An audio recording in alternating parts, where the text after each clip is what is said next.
धधकता इतिहास वो भूल गए क्या? महाराजा पोरस से जब विश्व विजय का सपना सजे हुए सिकंदर का सामना झेलम नदी के तट पर हुआ तो उसका विश्व विजेता का सपना वहीं मिट्टी में मिला दिया गया। वो इतिहास भूल गए क्या? बप्पा रावल, जिन्हें काल भोज के नाम से भी जाना जाता था, मोहम्मद कासिम को अरब तक जूतों से मारते हुए ले गए थे और वहाँ के लोग बप्पा रावल को अपना दामाद बनाकर संधि किए थे। वो इतिहास भूल गए क्या? महाराणा सांगा का खानवा का युद्ध बाबर के खिलाफ, तोप और बंदूकों के सामने तलवारों की खनक, जिसकी गवाही आज भी वहाँ के पत्थरों पर दर्ज है। वो इतिहास भूल गए क्या? महाराणा प्रताप, जिनका नाम सुनकर अकबर अपनी लंगोट गीली कर देता था, वह अपने जीते जी कभी महाराणा प्रताप जी के सामने लड़ने तक की हिम्मत नहीं जुटा पाया और ना ही कभी सामने आया। उसके जीते हुए किले एक एक कर छुड़ा लिए गए थे। वो इतिहास भूल गए क्या? छत्रपति वीर शिवाजी महाराज अफजल खान को उसी की छावनी में ही चाकुओं से गोद कर मार डाला था।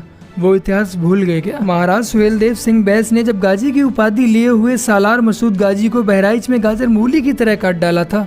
वो इतिहास भूल गए क्या? महाराज भीम सिंह बघेला, जो कि गुजरात के राजा थे, उन्होंने 1 महीने तक मोहम्मद गौरी को सशर्त बंदी बनाकर जेल में रखा था। वो इतिहास भूल गए क्या? सम्राट पृथ्वीराज चौहान, जिन्होंने मोहम्मद गौरी को 17 बार माफ करके जीवन दान दिया था। वो इतिहास भूल गए क्या? वीर गोरा और बादल, चाचा भतीजे, जो कि कुछ मुट्ठी भर राजपूतों द्वारा राणा रतन सिंह को छुड़ाने के बाद खिलजी के दिल्ली दुर्ग में वो तबाही मचाई कि खिलजी को अपनी बेगमों के साय में छुपना पड़ा। वो इतिहास भूल गए क्या? महाराज छत्रसाल, जिनसे औरंगजेब कभी जीत ही नहीं पाया, आमने सामने युद्ध में परास्त करने के बाद औरंगजेब को यह कहकर छोड़ दिया कि जाओ अपने पापों का प्रायश्चित करो, और वो इसी दयनीय हालत में घुट घुट कर मर गया। वो इतिहास भूल गए क्या? हमने तो अभी कुछ ही बलिदानियों का जिक्र किया है। हमारे भारतवर्ष के स्वर्णिम और रक्त रंजित इतिहास पर लिखने को इतना है कि समुद्र की स्याही भी खत्म हो जाएगी, लेकिन हमारे बलिदानियों का इतिहास खत्म नहीं होगा। मेरे प्यारे भाई बहनों, आप सभी को अपने इस चैनल पर भारतवर्ष के वीर योद्धाओं, राजा महाराजाओं की वीर गाथाओं की वीडियोस मिलती रहेंगी, तो चैनल को सब्सक्राइब करना मत भूलिएगा।